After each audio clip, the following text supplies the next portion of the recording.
اوس یهود هغه سره خو خپل دین شته دی نه، ستا دین ته چې ګوري ریچ وي نو وایي چې د ده نه دا اصل دین څه کم سایه کم. مسلمان بس یو وجه راشه دین تلاس نه واخله او ټول ختم کا. اوس دین هغه څنګه ختم کی؟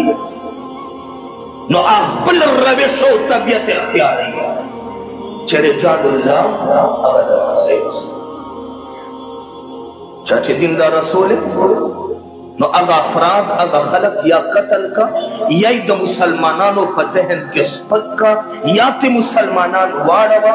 نو کله چې دی رجال الله نه واوري نو دین به ورسره پاتې نشي، او څنګه چې دین پاتې نشي نو دی به په ډاګه کې په شان د پاڼې اوړي روړي که هوا یې په کوم طرف وړي په هغې به یې پورته کوي.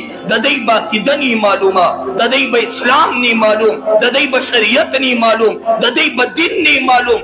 که بس چې کفر او مونږه څنګه غواړو دی به چلو، په کومه چې لګو په هغې به یې روانو، تر دې چې زمونږ او د دی فرق ورک شي او جهنم ته داخل. نو دې دپاره چې په افرادو باندې دې بدګماني کېږي، د آقا په ژوند باندې اسود انسي او مسیلمه کذاب د نبوت دعوه وکړه. څه وایي؟ دا نبي په خپل ځای خو موږ هم نبیان، زموږ د ده نبوت نیم دی. ولې؟ چې هغه د نبوت او د آیاتونو تشریح کې فرق راولي. آقا لښکر تیار کو د ابوبکر صدیق په دور کې جنګونه وشو،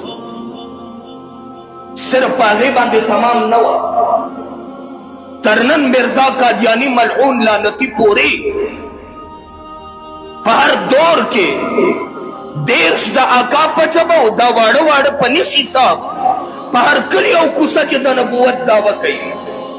پلین د یهودو دی، لاس د یهودو دی، مرزا قادیاني داغه مین مرکز، داغه د چیلو، داغه د ماتحتو تالیسټو اصل مرکز برطانیه کې. ولې رجال الله ختمول غواړي، آقا باندې حمله وشوه، اتې ماینس کول غواړي. زه نبي یم، کلمه زما ده، ما پسې به راځئ. څوک چې مرزا قادیاني نه مني وایي چې هغه ټول فاسق فاجر او کافر دی او قتل یې روا دی. دا د قادیاني زموږ ستا باره کېږي. رب کائنات علماء کرام پیدا کړل او داغه ملا ماتۍ او لارې نیولې ده. والحمدلله قیامت پورې به د دې د یهودو د تازي سټو جواب کوي.